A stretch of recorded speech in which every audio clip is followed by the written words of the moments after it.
William Gargan stars as Barry Craig, confidential investigator.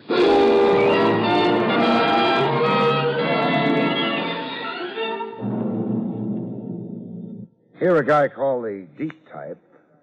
It might be more a matter of geography than mentality. How deep is his grave?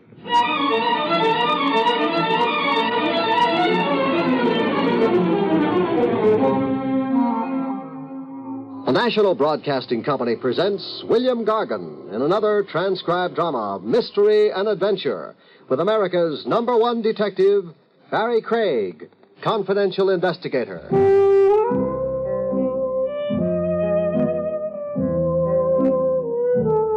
Barry Craig speaking. Work is where you find it. When the case of Harry Jarvis fell into my lap, I was 900 miles from home base, motoring south along the Florida highway. My destination, Miami. I wanted to see how horses were treating men at the big winter track. My usual annual stopover, about 100 miles this side of Miami, was a motel. The Happy Traveler Motel, the big neon sign said. A 16-cabin setup complete with hot showers and television, run by two partners, Mo Birch and Harry Jarvis. I knew the two of them way back. They'd run a custom haberdashery in New York once before going south to change their luck. Inside, I found Mo, but missed Harry. The last I seen Harry, he said goodbye. For keeps, Mo? Yeah. After you two being inseparable for 10 years? 12. A business partnership's like a marriage. Sooner or later it gets tired, there's a divorce. One way of looking at it. Who saw it first, you or Harry? Harry, you heard the words faithful unto death? Who hasn't? That's me. I'm a sentimental slob, Craig. To change the subject, how's business? You saw my vacancy signs driving in? Yeah. Then tell yourself the answer. Business is lousy. I thought the Happy Traveler Motel was a going concern. It was until Harry demanded his half interest in cash. Oh. The books couldn't liquidate Harry's claim and still balance, huh? Harry put $30,000 in his pocket. There wasn't even enough left to pay the towel and linen service. So where do you go from here? I don't know. You loved Harry. We knew ups and downs. Times were tough, we shared a crust of bread. Times were good, we bought each other diamond stick pins. Then what's really got you worried about Harry? Last spring, Harry married a cabaret girl, a Kiki Adams, a singer in a roadhouse. I didn't know that. A homely shrimp like Harry, 44 years old, not a hair on his bald head, taking a young cabaret chicken for a wife. 44 is the dangerous age for men, they say. A crack opens in your head. Yeah, and other things, Craig. The people Harry began to go around with, a bop musician, a hornblower with a crazy name, Bigelow Bernie. And the gangster in the silk suit. Gangster in the silk suit? Tony Saxon. They ran him out of New York. They ran him out of Miami. They ran Tony Saxon out of San Francisco, Seattle, Nevada, and Dubuque. It could only be my imagination, something out of my nervousness for Harry, but the last days before we dissolved partnership, to me, Harry had a frightened look, like he was... Scared for his life? Yeah. And another strange thing. Yeah? He took his money and went. He had a bus ticket for Key West, he said. The bus at 6 o'clock that night. But? I asked the driver the next day, Krogan, the driver. He stops over here to grab a bite and wash up. How did Harry look to him on the bus, I asked. But no Harry. Krogan said Harry never got on that bus. You find it mysterious? What I find more mysterious is that Harry's wife, Kiki Adams, is still right here in town, in the same furnished apartment they rented last spring. Maybe Harry ditched her. Crazy the way he was over her? Impossible. Also, thinking from the angle of the wife, the cash opportunity she grabbed when she married the poor fish Harry. Harry's $30,000 in cash. Exactly. I ask you, would Kiki let a gold mine slip away on a bus? Craig, I need some help. Well, I figured only to stay overnight. Stick around, Craig. Find Harry for me. All right, I'll stay a few days. Try to find out what did happen to him. What cabin have I got? Cabin 4, the best. You get washed up, Craig. Then I'll broil you a steak. Free. On the house.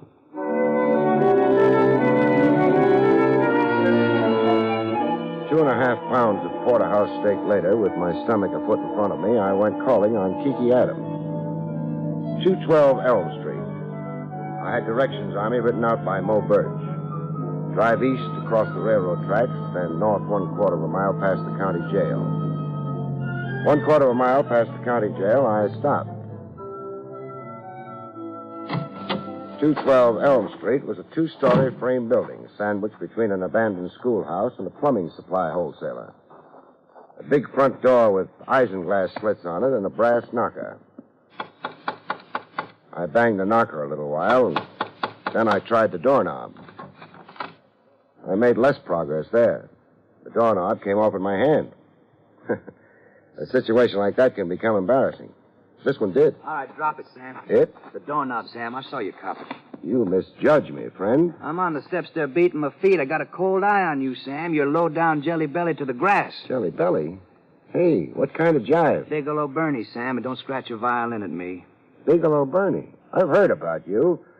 You're the bop musician. Hey, man, who's been scatting scandal about Bigelow Bernie? Never mind who's been scatting. Look, I'm a detective. Barry Craig. I'm here to visit a lady, Mrs. Harry Jarvis. Oh, Kiki, huh? My eye's getting colder, Sam. Where can I find Kiki Adams, Mrs. Harry Jarvis? At the downbeat? The Downbeat? That the club she works in? That is. Thanks. You go back to beating your feet. And while you're mooning over Blue Mama Kiki, keep one fact in mind, huh? Shoot me, Sam. Kiki is supposed to be another man's wife. Put that in your horn and blow it, music man.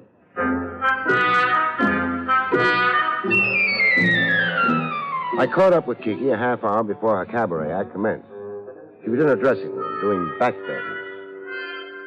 Say, you're wasting calisthenics, lady. Strengthening your back muscles won't do a thing for your voice. I'm off the singing bit, lover. Oh? Yeah.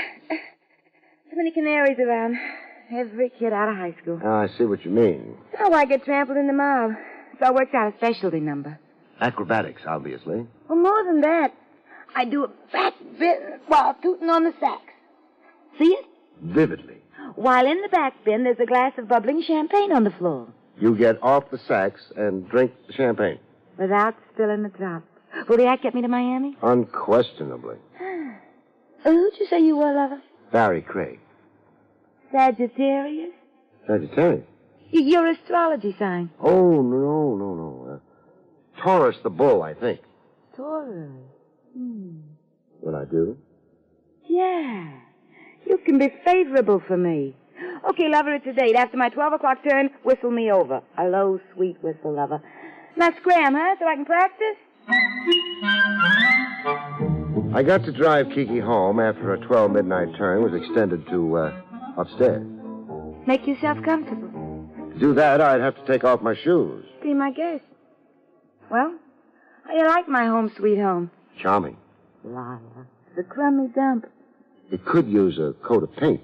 It could use a match. I know the answer. What? Move. Tell that to my husband. I will. Where is he? Harry's away on a trip. Oh. Lover, I want to set you straight. On?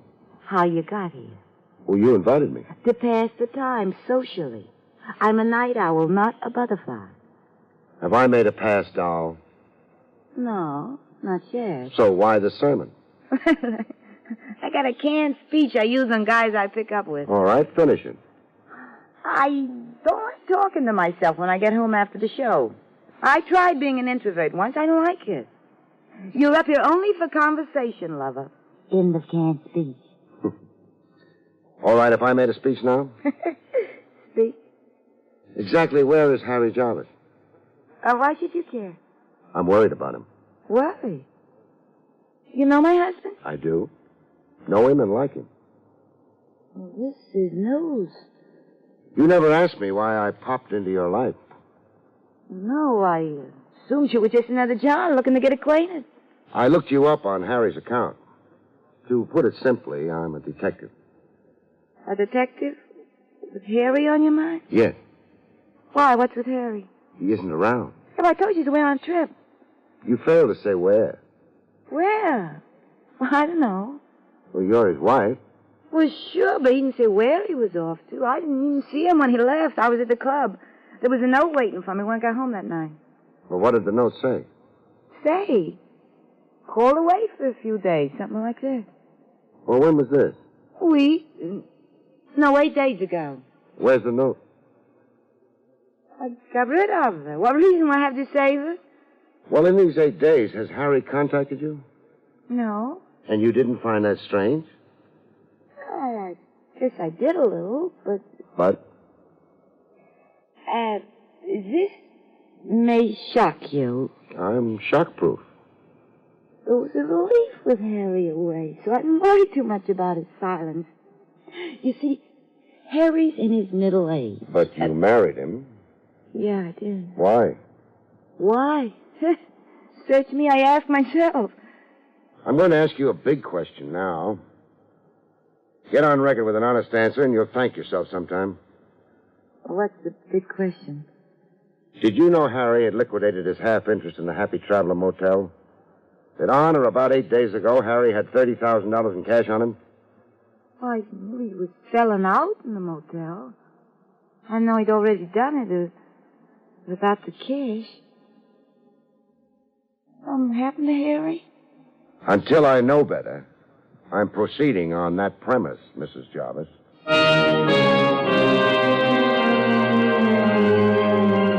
I left Kiki to waste her fragrance on the four walls of the flat. Downstairs, I ran into a familiar figure. Back sitting on the next-door schoolhouse steps, busy, quote, beating his time, the bop musician, Bigelow Bernie. You're real low-down jelly belly to the grass, Sam. I don't rate the cold eye, Bernie. I did nothing but converse with Kiki upstairs. It's still you and her husband in the field. I mean, if Passion Flower upstairs still has a husband. What's your thought about that, Bernie? Harry will be home. Then, why do you sit outside here beating your time and mooning over Kiki? Another man's wife, and no chance for yourself, you can see. I got an answer for you, Sam. I'm dying to hear it. You see up there where I'm pointing? That flat under Kiki's? Yeah? I live there, Sam. I'm beating my time down here because I live up there. Bernie. Yes, Sam. What if it turns out Harry Jarvis is never coming home to Kiki? He left her? Could be, no? Oh, never. Okay, so Kiki's one dish a man doesn't walk out on. But suppose Harry doesn't ever come home for a wholly different reason. Man, only one reason would keep Harry from coming home. Okay, anticipate me. Go ahead. He'd have to be dead, Sam. Real gone. And is that what you mean by Harry not coming home? That's exactly what I mean. That Harry's dead? Dead. With you out in front now in the grab for Blue Mama. You hitting around and maybe I killed Harry? I'm asking you, would you kill Harry Jarvis? No, N.O., man. Then finger somebody for me. Somebody who would kill Harry. Hey, you were supposing before, now you're not. I've given up supposing. Come, Bernie, help the law and you help yourself. Well, man, if Harry is dead, there's only one man I know Who is this man? who's sporting a silk suit. Tony Saxon? Man, Tony Saxon. Why would Saxon want to kill Harry Jarvis? Money, Sam. Harry was into Tony Saxon for money. Gambling debts? Tony Saxon is a gambler. Where do I find Saxon in this town? 3 acres, that's the Fieldstone house on Chestnut and Raleigh. Man, Harry is dead, huh? That's my morbid surmise. Say, all right for me to go comfort the widow? I'd say it's more decent to wait until the corpse confirms that fact. You know, I'm glad I had this talk with you, Sam. No more feeling low down, jelly belly to the grass, huh? Oh, no, I'm high in the stars, Sam, on a happiness jag. You sure go for Kiki. Oh, she's under my skin, Sam, under my quivering skin. Blue Mama Bigelow Bernie's blowing a high note tonight.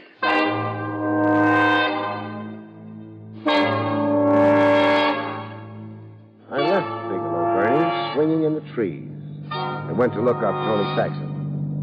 A Fieldstone house. The house was lit up like the people inside it were afraid of the dark.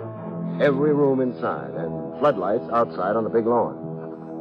To get in, you had to pass through a fence, what looked like an electric fence, to keep prowlers and police at bay. I looked for a buzzer, but couldn't find one for the life of me. While wondering how to get in, somebody solved the riddle for me. How do you do from behind that closed my eyes? I came to with something rattling in my ears. The rattling of bone like teeth. When I got my eyes open enough, I saw what it was. Chips. Ivory gambling chips on a green dice table. I was stretched out on the dice table. He's up 6 and 32. You win, Morty. Pick up your money. A sport in a black silk suit. Tony Saxon. What's this 6 and 32, mister? The time it took you to come to. We made a bet on it here. Me and Morty and Fatso.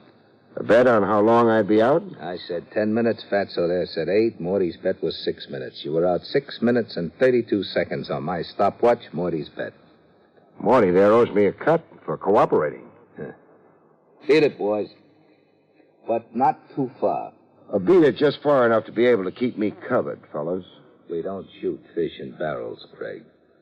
Then give me a running start if you really want to be sportsmanlike. You got death on the brain, Craig.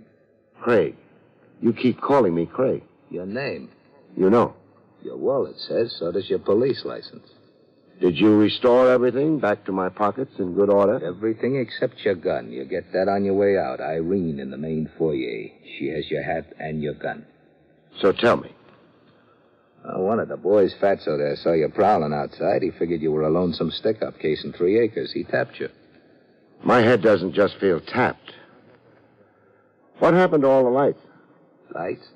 The place was all lit up 6 and 32 ago. We turned them off. What happened to all the players? You're pretty smart. Smart enough to know you had a few games going here. Fatso didn't figure me a stick-up. He figured me a cop spelling a raid. He tapped me out until you shooed your guests home. I won't admit it or deny it. What can I do for you? Hand over the corpse of Harry Jarvis. Harry Jarvis is dead. I'll make book. Dead but no corpse. Not yet. That's bad news if true. You lost a friend? A debtor. Harry owes me $20,000. His paper. Maybe you owe his estate $10,000. How's that? The last Harry was seen, he had $30,000 on him. Good night, Craig. Morty, show Craig out. Hold up here behind an electric fence.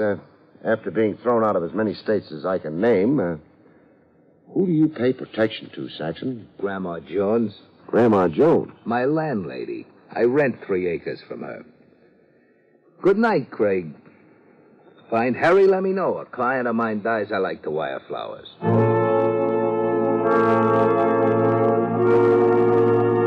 Outside Saxon's fortress wall, I found fresh company. A chap parked in my car, sprawled on the rear seat. He looked dead until he spoke. Don't you be alarmed, friend. You better be alarmed. I'm pointing a gun at you. Well, put it away. My name's Frawley. Bill Frawley. I'm the law here in Northgate.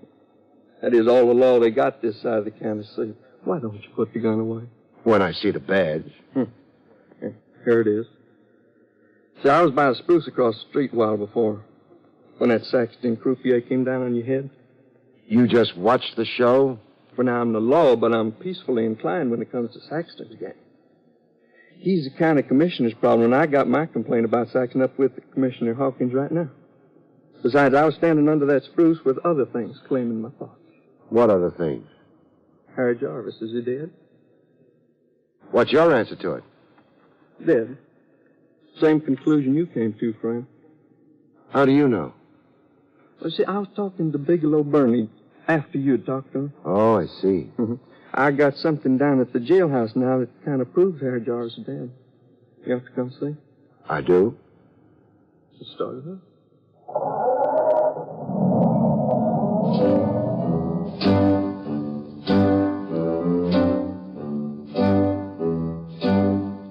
The Northgate jailhouse was a clapboard frame shack a March wind could blow off its foundation. It had an office and a cell that could accommodate 2 overnight guests. At the moment, the room was a single.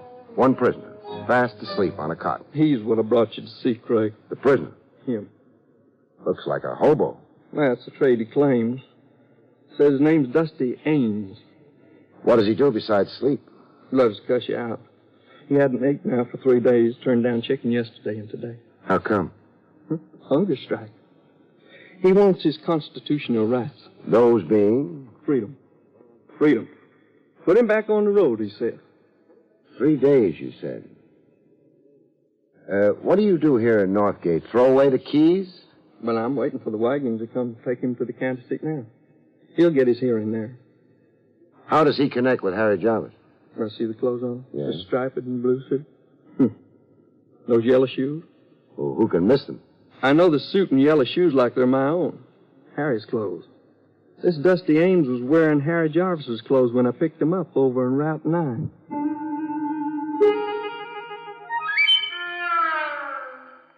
When Dusty Ames came awake, he began to howl. I want my rights. I'm a Federalist. President McKinley will hear about this. He does. You have a miracle on your hands. Look, Dusty, if you've got any wits, collect them. Wits? Why, sir, I was professor of cosmological dialectics in Katydid College. But the road got into your blood, huh? Call of the wild Mackinaw. So you turned in your cap and gown Took to the open highway. and killed a man here in Northgate. That's a lie. You're in his clothes. I found those clothes, sir.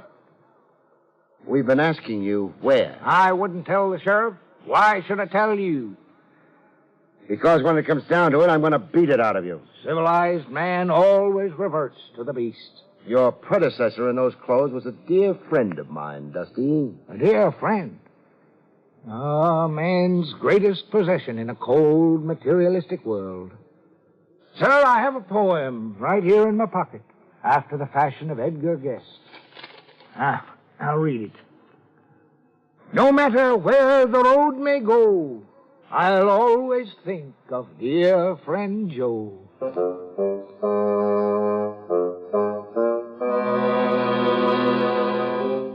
The bullfinch of the open road finally showed us where he'd found himself a new wardrobe.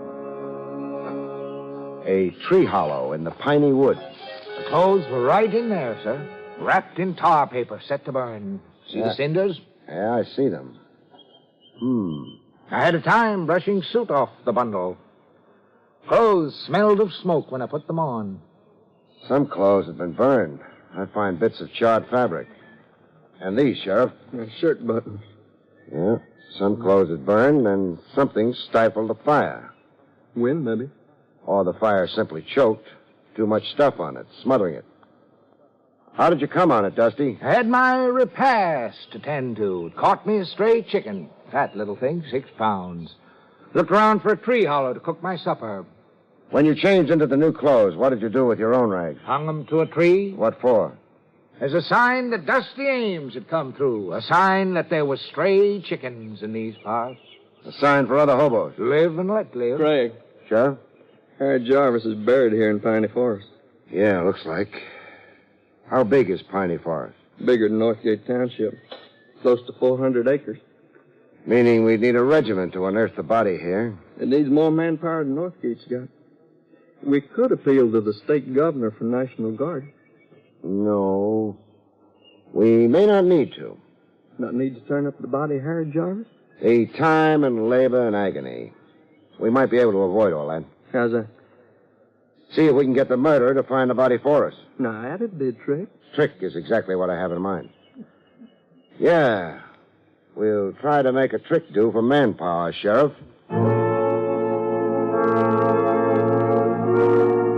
I briefed Sheriff Frawley on what I wanted him to do. I'm to let the word get out that we got ourselves an eyewitness. That your hobo prisoner led Arnie to seeing the actual murder and burial in Piney Forest. Now, who do I let the word out to? The town elder and the town idiot, just so the news percolates. Just so it reaches Kiki Adams, Tony Saxon, and that bop musician. And Bigelow Bernie.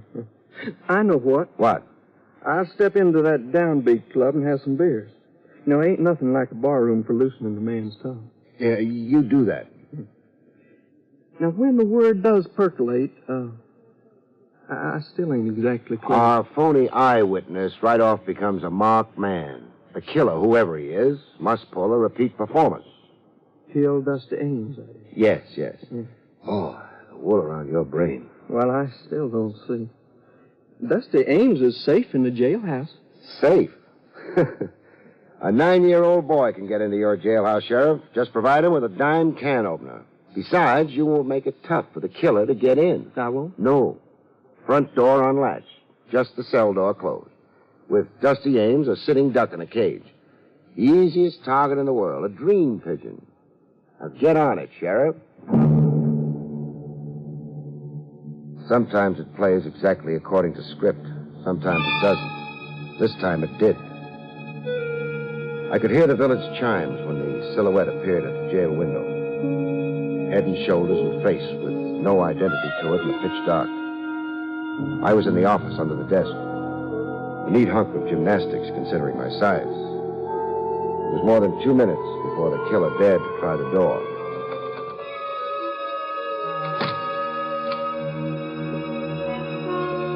His feet were 6 inches from my nose when he stopped dead center in the office. I had to imagine the rest. My line of vision was too low now.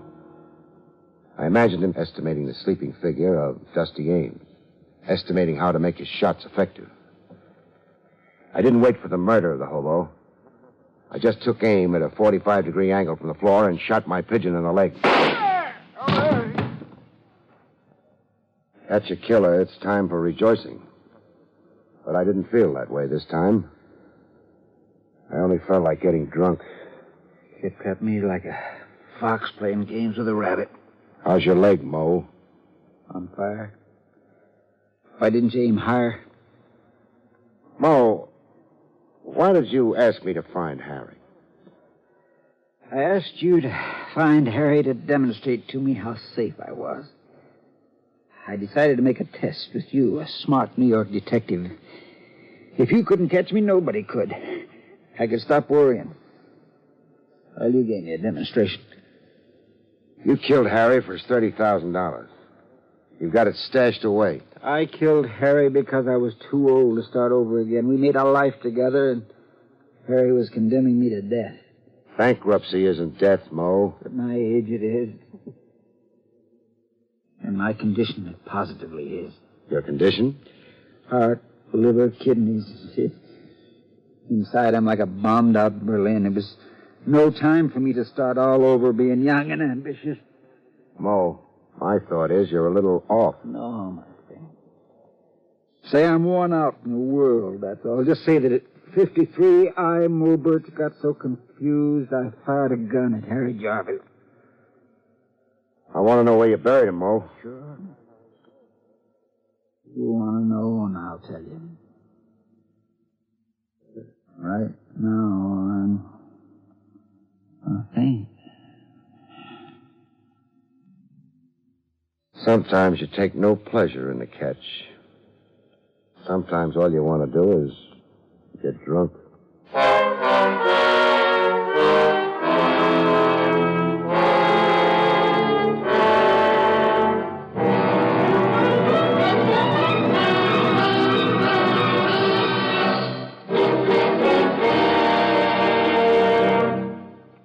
You have been listening to William Gargan in another exciting transcribed mystery drama from the adventures of Barry Craig, confidential investigator.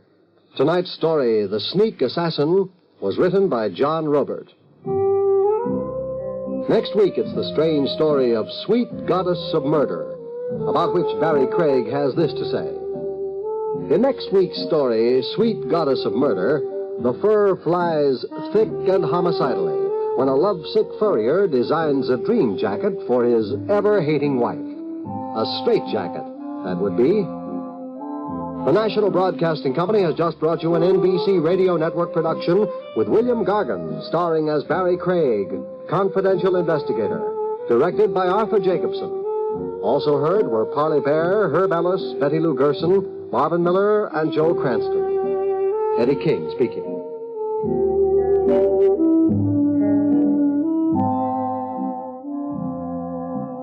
Follow the Abbotts in another exciting mystery tonight on most NBC radio stations.